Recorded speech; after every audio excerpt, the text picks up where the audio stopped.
All right. Good afternoon, everyone. It's such a huge pleasure for me to be here with you. I extend huge thanks to Sanlik for this invitation and for including me. Now this says 13 minutes. Hey, I thought I had 20, so hopefully that this is going to be okay. Daisy, don't pull me up. Daisy's not listening. Daisy's listening. Okay, right. So hopefully I can bring you over the next 20 minutes maybe some rainbows. Okay, this title is the same title as a blog that I wrote for OASPA, coming out of work that we're doing around workshops looking at equity in OA. Right, so to start with, I thought I'd look at equity as a word, and as a word, equity actually packs quite a punch, right? It's got quite a lot of concepts in it. It goes further than equality. So basically, it's not just about treating everyone the same. It's not about equality, but it's actually looking to balance and looking at addressing issues of cumulative advantage. On top of that, equity also includes inclusivity, right? So the concept that everybody is not only welcome, but enabled to come and participate. Okay, that's inclusivity. And finally, we think that we at OASPA think that equity means that diversity will follow. Okay, so it also includes and enables diversity, because where the landscape is equitable, not just equal, but equitable, in that kind of a landscape, a diversity of inputs, formats, languages, approaches, models will automatically follow because you've made it equitable. Okay, so I said OASPA is running a series of workshops to bring stakeholders together to look at how we can make open access more equitable. And I'm going to tell you a little bit about why we embarked on this journey, what we learned, and where we're going next. But I should state upfront, we are really on a learning journey. Okay, and I'm really interested to hear also from you what your comments are and what you think of it all. So what is OASPA? We are an organization with a focus on open access and open access publishing. Really, we exist to make open access better. Okay, that's what OASPA is here for. We have a range of publishing members, members that are tiny, members that are huge, members that are not for profit, members that are mission driven, members that are commercial, like the whole spectrum, right? But all our publishing members must follow and adhere to quite a strict code of conduct, which we check and apply before members can become publishing members. On top of that, we really include and welcome libraries, infrastructure, and service providers, because that's part of the story, right? So our goal is to have open access as the predominant mode of scholarly publishing. But how we get there, how we achieve open access is really, really important, right? As I said this morning, in dissolving a paywall to read, we don't want to create a new paywall to publish. We know OA is not the only thing that matters, right? We know that we're operating in a wider context of open scholarship, of scholarly communications and how that's evolving in general, data, all these things are important. Within that wider framework, OASPA is most specifically interested in what open access as the predominant mode for scholarly publishing can do for society, for humanity, and for the world. And you are part of that story, obviously you are, because of the role that libraries play, right? So what does the landscape look like right now? Well, OASPA data, right? We are increasing open access at a really rapid pace. These graphs, they're visualized for us by a company called Delta Think. They help us report this data every year. It's openly available. So if you're interested in the progress, look at our blog. Every year we have this reporting and you can see what the numbers look like, right? I don't need to provide drama for you on stage. The graph does it for me. Okay, huge dramatic increase in open access. About that over 40% growth, that looks like over 46% growth in fully open access journals, and 44% growth in hybrid journals in 2021 versus the previous year. Okay, so dramatic growth. So I told you OASPA's mission was for OA to be the predominant mode of publishing. And if you look at this graph, you might ask, well, what's the problem?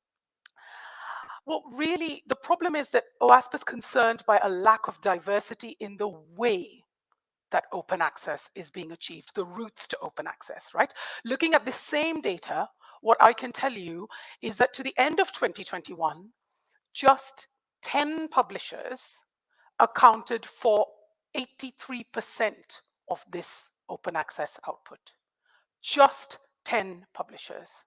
Okay, and your next question is going to be, who are the big five? Well, the big five, E is for elephant, right? Now, look, I have Glenn there also in this picture, okay? And he's reminding me that I'm talking about scholarly communications. We are in South Africa, right?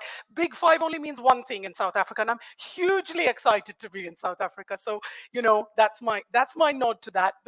But coming back to serious business, OASPA's big five really looks like this: MDPI and Springer Nature, actually. So not Elsevier at the top, but MDPI and Springer Nature remain the two largest producers of OA articles. We have Elsevier as the third. If we add Hindawi's output to Wiley, then they are fourth, and Frontiers is next. So that is what OASPA's big five looks like.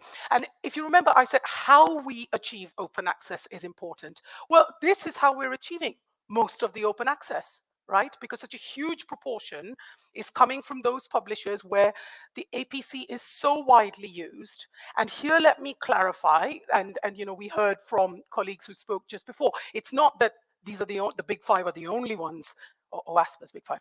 It's not that they are the only ones using the APC. There are others using the APC as well, right? Not for profit, small, mission driven.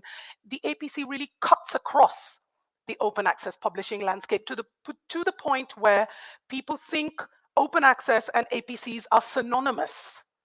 And that's a huge problem. This is the consolidation that OASPA is really concerned about, that this is the predominant route to reaching open access.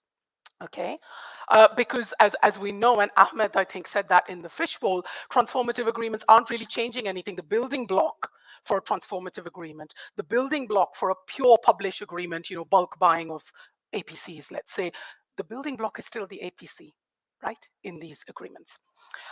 So how we deliver OA matters, and in a world where the APC is the basis for the majority of open access publishing, as we've just seen from the data, the key challenge is an imbalance in who has access to open access publishing, right? And with this, I'm not telling you anything we haven't already talked about, right?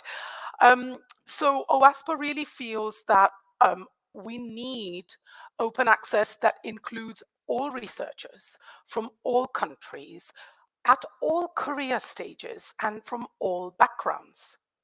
Okay, for a successful, if OASPA is trying to make open access better, we're trying to have this predominant mode of OA publications, and if we define what does a successful transition to open access look like, if we achieve it in the way that we're currently going, that doesn't look like success, because we're leaving people out.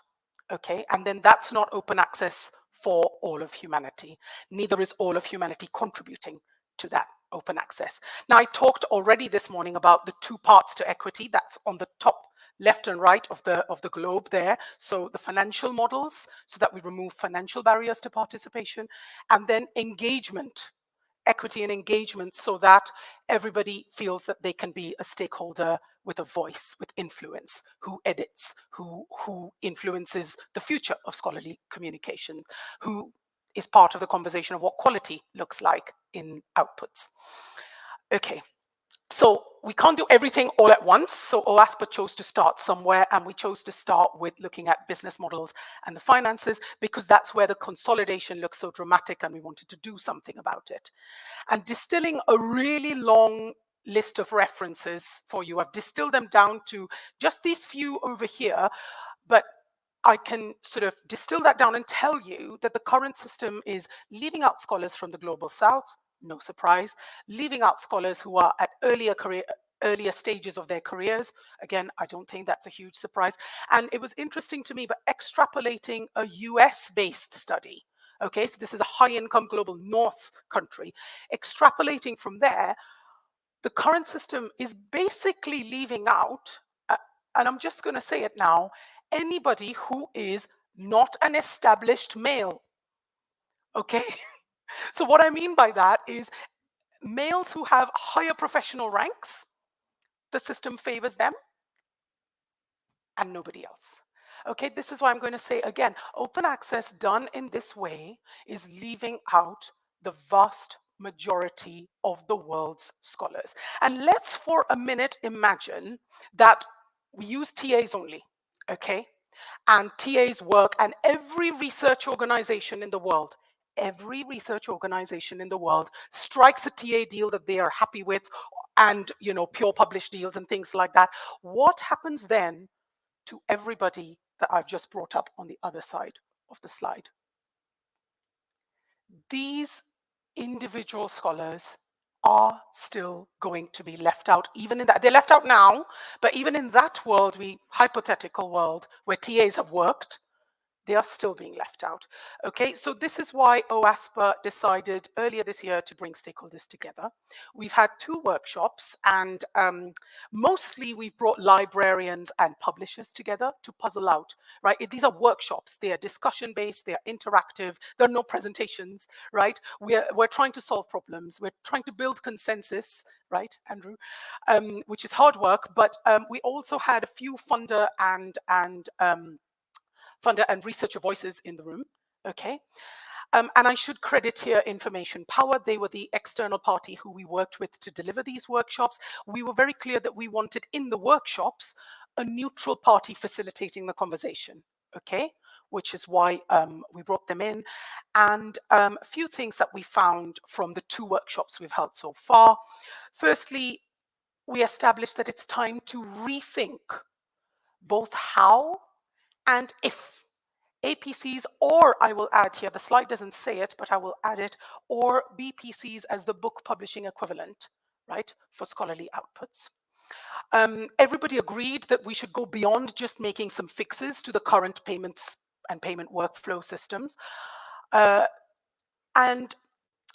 Ahmed said this morning, that we need new models, and this was something also coming out of the conversations we had. Effectively, that point 4, I think it is on the last point on the slide, what came out was we need next generation agreements between publishers and libraries to deliver on equity and inclusion principles as well, to start to fold those into the agreements. Okay, now the formal report from workshop 1 has been authored by Information Power. It's been posted to Zenodo, and if you download the formal report, you will see that it ends with this view that's shown above. Unsurprisingly, the final outcomes for OASPA were quite a mixed bag, because we were talking about short-term fixes like a band-aid on the APC system. What improvements can we make to waivers and things like that? It's interesting, I haven't heard waivers come up a lot, and I could do a whole other presentation for you on waivers, right? But they are in themselves problematic, and they don't solve all the equity issues. Because sometimes, that they come up as, oh, but waivers, that will help make sure people are not excluded. They don't really work as well. And I've linked to a resource on this slide or the previous slide about waivers as well. But 2 other things I will bring up here. One is we detected an issue with the trustworthiness and credibility of open access. Okay, and it seems like there is still a stigma associated with open access publishing. And I think that libraries and publishers have a job to do there with researcher engagement, because really we detected this from Africa, from India, from East Asia, from the US, from Europe. And if you are probably in a country where you're thinking, or in your institution, you think this is not an issue, then I suspect you're in the minority, because we detected this in many, many places, this issue with the credibility, trustworthiness of OA. The other thing I would pick up and talk about, we've said the word diamond a few times today, and one of the things that our workshops picked up on was we really need to think about the language we're using. I mean, I think gold and green and all of this is confusing enough and complicated enough. And with diamond, we had the feedback that a diamond is a really expensive, really exclusive item. Okay, is that the best? Is that the best word to use? And this was a researcher perspective, right? And just imagine for a second that you are a researcher and you are nothing to do with our world, okay? And you maybe are in an early part of your career and you really need to get a paper out, and you are in South Africa and you are going from place to place, dodging load shedding issues, right? Which is a fact of life. Or you are in India and you are really worried about the government investigating you because they might call you a dissident because of the work that you're doing. These are real problems for scholars, and they're focused on their scholarship. They know they have to get the paper out because the incentive system demands it. Okay, they've heard about gold, but they know it's very, very expensive and they can't do it. Then they see an ad from the publisher saying, we have a deal with your institution. You can publish for free. Great. They go to the library. They say, I thought I could publish for free. What happened? I've seen an invoice. And the librarian says, but you're a humanities scholar. You weren't covered in the deal. Or, you are a co-author. It was only the corresponding authors. Or you want to publish in the full OA journal. The deal only covers the hybrid, right? Then you hear that you can publish gold OA, as in you can publish the version of record for free. It's called diamond. What will you believe? I mean, we need to think about the language, but also, I mean, I know we work very hard on the workflows, but it's still quite a complex world for the researcher to navigate, okay? From workshop 2, we identified these things. It was interesting that, it's not surprising, I don't think, that we talk quite a lot about models like Subscribe to Open and Diamond. So effectively, we were focusing on not basically what it says there. I shouldn't try and improvise, right? Models free from volume-based pricing, right? So what if we were doing something else? And everybody in the workshop agreed that there were fewer equity challenges with those routes for researchers. Now, the reason that the bars are higher in the middle there is not because there were equity challenges for researchers. Everybody agreed that was fine. There, they were saying there might be other equity issues for smaller publishers. Now, think about the two colleagues who have spoken just before me. How do they shift to these models? These are risky jumps, and the threats to say the publishers that we've heard about from Vikas and Andrew, or the threats to a much smaller society publisher, they're existential and much higher. Okay, so those are different type of equity challenges there. And I'll talk a minute about prestige, because this issue of ranked journals is a problem. And Andrew, you picked up on wanting to conserve the outputs, and OASPA has seen as well that what happens is researchers look to publish in ranked journals, and you have a brain drain, okay, on the one hand, which then feeds into a market gain on the other side. Okay. So where does this leave us? It really obviously leaves us with more to do. We are, like I said, on a learning journey. We've only done 2 workshops. We have at least 2 more to go. Workshop 3 will take a deep dive into the APC payment system and look at waivers and try and, like I said earlier, put a band-aid on that and try and, we're actually going to discuss some very specific principles of practice in the waivers and workflows and APC payments space, and see if we can come up with some principles for practice there that might help the current system. And then workshop 4 will be an ideation session, right? A session to look at enabling default OA publication with no researcher facing fees at all. Okay. So that is, those are the immediate next steps, but of course, equity is also needed in all of these other places. And remember at the start, I said equity means diversity will follow. Well, if we have equitable OA, then we will increase our diversity in all of these things that are here on the slide, and things that a few of them that I think have also come up earlier today, right? Daisy, you were talking about language, for instance.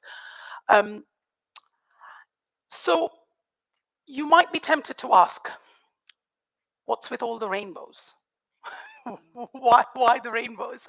Okay, now in the blog, which came out of workshop 1, which was, I think, pivotal in Sandlik inviting me to come and contribute here. I actually reference in that blog a rather fanciful rainbow open access. Okay, now please don't worry, I'm not inventing a new kind of open access or a new label at all. That's really not the intention. Rainbow OA, as I describe it, is a descriptor for the overarching principle of delivering OA in an equitable way, regardless of the business model that is being employed, new, old, whatever, right? So whether it's Diamond or Subscribe to Open or some kind of uncapped read and publish deal, or another model using collective action, repositories, there are many routes. All are valid routes, but what needs to happen, what's missing, is they need to have equity principles at the heart of how they operate. Okay, so we're talking about a whole spectrum here, which is why I chose rainbow. Okay, and in the same, I thought as well, the rainbow kind of conveyed quite an inclusive spirit. Okay, where all are enabled and all are welcome, and in that same spirit, that's the end of my presentation, but all comments and questions and criticisms or any other notes from you are welcome. And I think this brings us to the end of this little run. And so I will have the rest of the band join me up on stage. Look, I realized my dream. I joined a 90s band, right? Look at us if we come up on stage. How does this happen? You please tell me. I don't know how this has happened. Right? Ta-da! No, I don't know how it's happened. We were in sync, obviously. I'm going to put this down. I think we're allowed to sit. Are we allowed to sit? Okay, we have our 3 speakers from the publishers. Do we have any comments or points from our virtual participants? Whilst we're doing that, you heard what Malavika said, and we had Vikas, and we had Andrew regarding, oh, Lynn, I nearly forgot about you. You see, you disappeared there. You missed the choir. Okay, so colleagues, I'm looking for hands. Daisy? I've not given you the platform yet. I've not given you the platform yet, like Chair. everybody else. Yes, so Chair, I will get to you just now. Any other one before I ask the Chair of Sandlik? We can't see. Okay, the backbencher can speak up. I'm not giving the mic. Thank you very much for some wonderful presentations. So I'm going to ask a question that we've kind of been trying to deal with all day. And that is there anything that we can do to change the culture within universities around publishing? Because I think that's actually one of the big driving forces. And I don't have any answers, and I know the question that I'm putting out there is really difficult. But do any of the panelists have suggestions? Okay, now we'll take all the few questions. Chair of Sandlik, you can ask. Yes, I'm not here. I'm not asking as Chair of Sandlik. I'm asking as a staff member of Stellenbosch University, just to make clear. I actually want to speak to, my question is more to Malavika, and that is, you early on in your presentation, you said that, we need to be more careful in terms of the terminology and in terms of, and the whole issue around diamond and so on and so on. But then on the other hand, you're coming up with a completely new I sort of feel it's contradictory because even if you say rainbow OA, and then you say, irrespective of what model it is, as long as equity is at the heart of it. So how can we actually really simplify this? And I think it will assist with also the answer to Maria's question. And it's going to be different from institution to institution. And you may give your perspective on her question. But that's the issue, is because there are all these options and people actually don't really need to understand. They just need to know, where can I publish? And if they have to pay, can they get the funds to assist them with them? That's all that they need to know, the researchers. See why I needed to have UJ on the floor to have a flow of questioning. Colleagues, so we can proceed. Okay. Am I mic'd? Yes. Okay. Hi.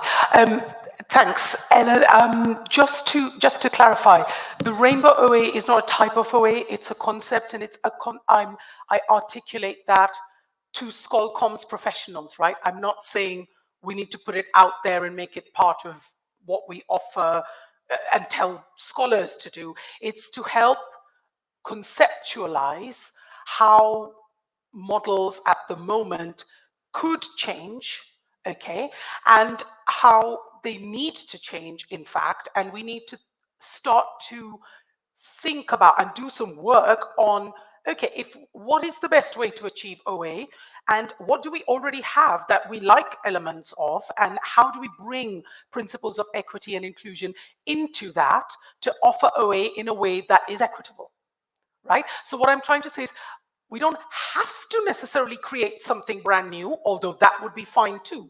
That's the whole point of saying a full spectrum.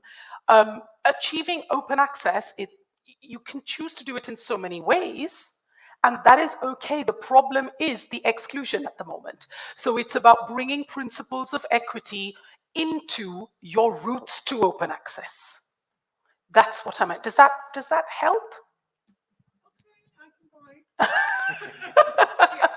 Okay, and in terms of changing the culture within institutions, again, I need to declare I don't work in or for institutions. I don't have a library background, but one of the things that I think might be able to help, and I don't know how much library influences this or what, but one of the things that could help is the incentive structure that would reward certain practices, right? So incentive structure that would reward a scholar picking an open access journal or making a data management plan or putting that somewhere, because if we give them the framework, they will play the game. We gave them the framework of impact factors and everything, right? They are playing that game at the moment. So that would be my suggestion, but like I'm not an expert in this space. Yeah, Malavika, you are touching something else that we all say. It's within who? Incentives are with who? The head, isn't it? You are not sure. Okay, but she gave her a perspective. Do you want to touch on that one, or you want on the institutional part for the publishing also houses? continue to educate the researchers what's in it for them. It's always helpful to keep educating, repeat the education, and also emphasize on the idea of what is it in it for them. So this is always helpful, and it always open access by itself is still, I wouldn't say a new concept, but it is still growing every day. but we need to grow with this concept as you just mentioned. And it keeps, the idea of it is to have everyone included, but we are still finding the way to do this, I guess. To be on the safe side, Vikas, don't answer first. Be the last one to ask the UJ question, or else your performance review will be in trouble. Andrew, can you cover up first? Just to preserve everyone's safety. So, Mike, I guess my thought about the rainbow, gold, diamond, is it a color? Is it a metal? What is it, a material? What do we do with this? These are all shifting sands. Yeah. So today it's this, but what's going to happen in 5 years? What's going to happen in 10 years' time? How do we make sure the content that we're producing, the engagement with the scholarship continues after Atipon no longer exists? What do we do then? We can't be relying on PDFs. Adobe is going to go bankrupt at some point. I didn't actually do that to influence their stock position, but these are the considerations I think that we should, the things that we should be considering. This is not a long-term fix everything. It will constantly move along. And I think if we've got that approach, mediated with, again, that direct, very honest consensus building approach, I think that's the way, Maria, to round it back to yours, that's the way to change the culture in there, is for us really to be having more frank discussions about it, building plans, being clear about intentions, and perhaps encouraging authors and researchers to engage with that as well. Where do they see these things going? Bit glib, but that's my response. Vikas, you are protected now. Yeah, just shortly from my perspective, I would like to echo what Malavika said. As long as incentivization and advancement structures are in place and are currently employed the same way that they are, the structure won't change because people are incentivized in a certain way. Advancement comes because of publication in certain publications and so forth. So as long as that system is in place, it will be very difficult to change the system. But as publishers, we always have to make sure that we publish not based on funding, but based on quality of material, and that we make sure that we make it accessible and that it has impact globally, not just locally, globally, and that we open up knowledge and that we make it available as widely as possible. Okay. Online, nothing? Okay, I'll give to one of my favorite people, my mentor, Dorette. The floor is yours. Thank you, Daisy. I just want to ask something about a word that I hear, not actually hearing, and that is textbooks. I just want to ask, do you think there will be any successful these publishers to draw academics away from the royalties that they will receive from their books that are published, and then they get their Mercedes-Benz apart from their UNISA salary or whatever? If you will have any success getting textbooks published through these other book platforms. Yeah, just regarding our open access textbook campaign. So we structured it in such a way that the textbooks will be peer reviewed, double blind, and some of them could still act as research outputs. So some of them would would receive DHET accreditation. But secondly, it's about access, making it accessible. And I know some of the authors really, they make a lot of money from prescribed books, but I've seen now in the time that I've been at UJ, the prescribed market has changed completely. Students don't buy books anymore. They download it illegally. They find it somewhere else. And I think in terms of usage at libraries, we also see the prescribed books are not being taken out, the physical copies, some of them at the reserved collections, but that is going to force the change. So the authors might not get those royalties anymore. I know of quite a few authors who are complaining they're not getting the royalties that they previously received. Bookshops are in trouble. Protea closed down. That was their main market. Hey, so it's changing. We have online question here from Frank. I just want to I'm still in charge. You have to wait for your turn. Okay.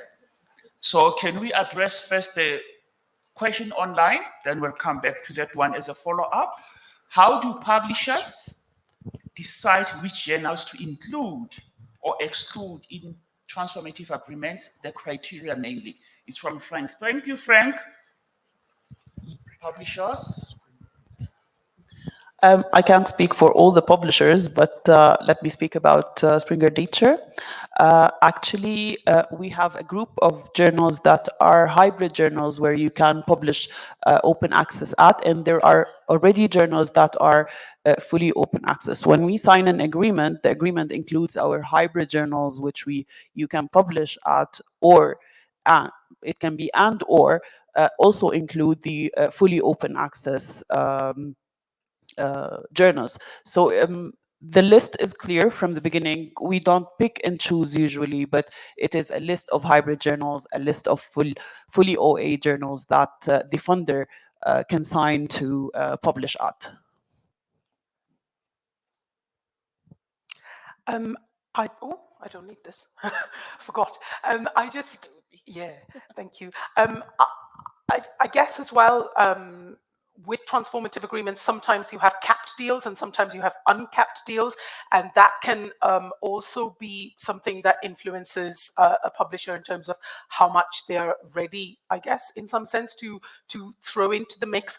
And also, I think that they would take volume of articles published in their full OA portfolio into account and look at where they feel safe, really, because it can be a little bit unpredictable. I know that that's on the library side, but it is also on the publisher side, right? Or how much uptake is there going to be? How much publish activity is there going to be? And again, if they are capped or uncapped deals, does make a difference here.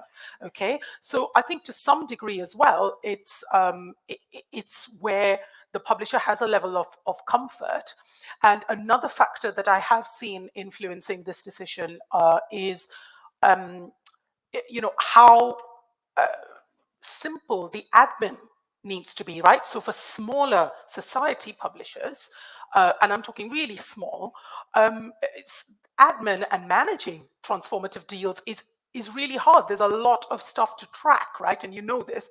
So sometimes it's easier for them to just say, look, we throw all the journals into one place, and that way we have the same workflows, or the workflow changes just get done once and for all. So all these factors can influence the criteria. And I suspect, and I know this is a slightly unhelpful way to answer this, but I suspect therefore it's going to be slightly different things for different publishers.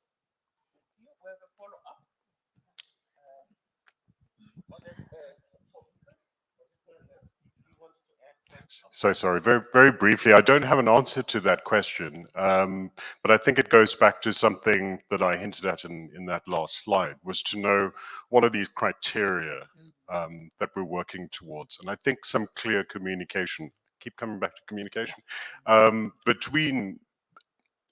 amongst all of us, perhaps, some clear understanding of what OA means, what this transformative agreement means. How do you get into it? I think if you don't do that, it's going to be a sort of punitive thing. You are going to set up some sort of hierarchy. I was good enough to get in, but you weren't good enough to get in, and then we're going to repeat some bad habits here. Okay, it's just a follow up on the e-textbooks, and you're seeing students not purchasing the textbooks. In rural areas, it's not that easy. So it is still, I see in our library, we still have people taking out textbooks. There's queues waiting to use the textbooks. They're asking for the e-textbooks. And there are some that are technical savvy and download it illegally, but there is still a high demand, especially in rural areas.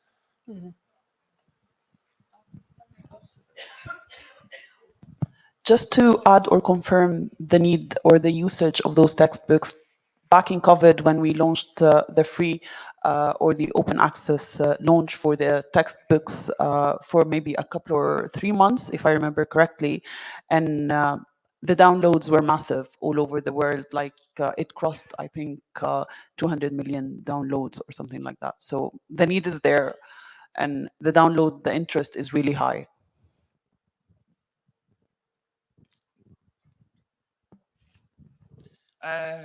Free State in the house? Oh, DUT. Okay. Thank you so much, Chair.